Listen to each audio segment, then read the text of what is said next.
ನಮಸ್ಕಾರ ವೀಕ್ಷಕರೇ, ಸೀರಿಯಲ್ ಗುರು ಯೂಟ್ಯೂಬ್ ಚಾನಲ್ಗೆ ಸ್ವಾಗತ. ವೀಕ್ಷಕರೇ, ನೀವಿನ್ನು ನಮ್ಮ ಚಾನಲ್ನ ಸಬ್ಸ್ಕ್ರೈಬ್ ಮಾಡಿಲ್ಲ ಅಂದರೆ ಈ ಕೂಡಲೇ ಸಬ್ಸ್ಕ್ರೈಬ್ ಮಾಡಿ ಅಂತ ಹೇಳುತ್ತಾ ಪಕ್ಕದಲ್ಲಿ ಕಾಣುವಂಥ ಬೆಲ್ಲೈಕನನ್ನು ಪ್ರೆಸ್ ಮಾಡಿ. ವೀಕ್ಷಕರೇ, ನಿಮ್ಮ ನೆಚ್ಚಿನ ಧಾರಾವಾಹಿ ಆದ ನೀನಾದೇನ ಧಾರಾವಾಹಿ ನಾಳಿನ ಸಂಚಿಕೆಯಲ್ಲಿ ಅಂದರೆ ಶುಕ್ರವಾರದ ಸಂಚಿಕೆಯಲ್ಲಿ ಏನು ನಡೀತಿದೆ ಎಂಬುದನ್ನು ಚಿಕ್ಕದಾದ ಪ್ರೋಮೋದಲ್ಲಿ ನೋಡ್ಕೊಂಬರೋಣ. ವೀಕ್ಷಕರೇ, ವೇದ ಮತ್ತು ವಿಕ್ರಮ್ ಇಬ್ಬರು ಒಂದಾಗಿ ಖುಷಿಯಾಗಿರ್ತಾರೆ. ಆಗ ವಿಕ್ರಮ್ ಮನೆಯಲ್ಲಿ ಏನೋ ಹಬ್ಬದ ಇರ್ತದೆ. ಆಗ ಅವರು ಅದಕ್ಕೆ ದೇವಸ್ಥಾನಕ್ಕೆ ಬಂದಿರ್ತಾರೆ. ಆಗ ದೇವಸ್ಥಾನದಲ್ಲಿ ಕೂತ್ಕೊಂಡು ಮಾತಾಡ್ತಿರ್ತಾರೆ.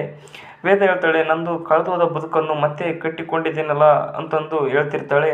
ಮನೆಯಲ್ಲಿ ಎಲ್ಲರೂ ಸಂತೋಷವಾಗಿರ್ತಾರೆ. ಗುಂಡ, ನಾಳೆಯಿಂದ ನೀನು ಕೆಲ್ಸಕ್ಕೆ ಹೋಗ್ತೀಯಲ್ಲ, ಅದಕ್ಕೋಸ್ಕರ ನಾನು ಮನೆ ಬಾಗಿಲ ಹತ್ರ ನಿಂತ್ಕೊಂಡಿರ್ತೀನಿ, ನೀನು ಬರೋದನ್ನೇ ಕಾಯ್ತಿರ್ತೀನಿ. ಆಗ ಬೆಳದಿಂಗಳ ರಾತ್ರಿ ನೀನು ಯಾವಾಗ ಬರ್ತೀಯ ಅನ್ನೋದೇ ನನಗೆ ತುಂಬ ಖುಷಿ.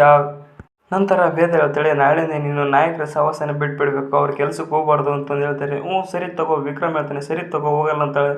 ಅದೇ ರೀತಿ ಭಾಷೆಯನ್ನು ಕೊಡು ಅಂತಂದು ಹೇಳಿ ಭಾಷೆಯನ್ನು ಪಡೆದುಕೊಡ್ತಿರ್ತಾಳೆ. ಆಗ ಅದೇ ಸಮಯಕ್ಕೆ ವಿಕ್ರಮ್ ಅಮ್ಮ ಅವರು ವಿಕ್ರಮ್ ಅಂತ ಕೂಗಿಬಿಡ್ತಾರೆ. ಆಗ ಅಮ್ಮ ಕತ್ತಿದ್ದಾರೆ, ನಾನು ಹೋಗ್ತೀನಿ ಅಂತಂದು ವಿಕ್ರಮ್ ಅಲ್ಲಿಂದ ಹೋಗ್ಬಿಡ್ತಾನೆ.